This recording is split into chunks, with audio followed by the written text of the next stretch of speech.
दिल्ली में किसानों की आज कृषि मंत्री के साथ बैठक होगी। पाकिस्तान के लिए सिंधु जल संधि को रोके जाने के बाद उसके फायदे पर आज कृषि मंत्री शिवराज सिंह चौहान किसानों से संवाद करेंगे।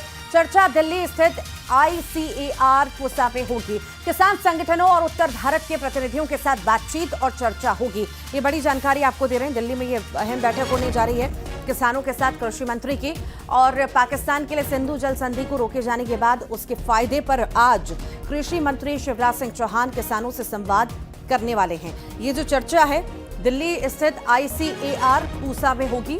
किसान संगठनों और उत्तर भारत के प्रतिनिधियों के साथ बातचीत होगी, चर्चा होगी।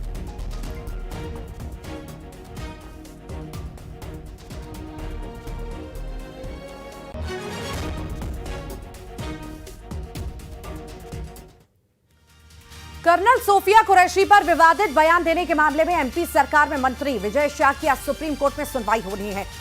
हाईकोर्ट के फैसले को चुनौती देते हुए शाह ने सुप्रीम कोर्ट में याचिका लगाई है और आज इस पर सुनवाई होगी। इंतजार है, इससे पहले भी सुनवाई होनी थी, हालांकि वो टाल दी गई, और अब इंतजार है आज की सुनवाई का। सुप्रीम कोर्ट में जब सुनवाई होगी क्या कुछ सामने आता है, ये देखना बेहद ही महत्वपूर्ण होगा।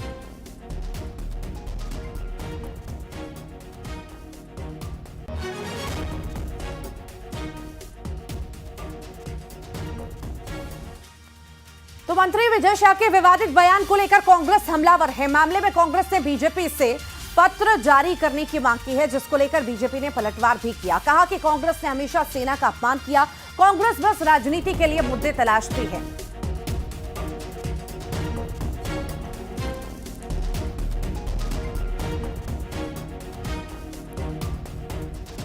ने देश की बेटी का अपमान किया, देश की सेना का अपमान किया। बयान भी सामने है, कोर्ट ने FIR के आदेश भी दे दिए, FIR भी हो गई, लेकिन कोई एक्शन नहीं, कोई गिरफ्तारी नहीं, कोई इस्तीफा नहीं, कोई बर्खास्तगी नहीं। अरे अगर ऐसा है तो एक पत्र जारी कर दो। भारतीय जनता पार्टी वालों, भाजपा की सरकारें ये जारी कर दें कि हम देश की बेटी का अपमान करने वाले के साथ हैं, हम देश की सेना का अपमान करने वाले के साथ हैं। देखिए, देश की सेना के शौर्य पर लगातार प्रश्न उठाने वाली कांग्रेस पार्टी और उसके नेता आज इस पर भी राजनीति करने पर आमदा है। हमने देखा है कि पहले जब भारत की सरकार ने बालाकोट में एयर स्ट्राइक की, हमने उससे पहले जब पुलवामा में अटैक हुआ उसके पश्चात सर्जिकल स्ट्राइक की, तो लगातार कांग्रेस के नेताओं ने उस पर प्रश्नवाचक चिन्ह लगा करके सेना के शौर्य को खारिज करने का काम किया था। आज भारतीय जनता पार्टी की सरकार प्रधानमंत्री जी के नेतृत्व में लगातार हमारी सेना के बलों के साथ मजबूती के साथ खड़ी है, और हम देख रहे हैं कि उनको जो राजनीतिक इच्छा शक्ति का मार्गदर्शन चाहिए वह भी सेना को लगातार हमारी सरकार की ओर से मिल रहा है।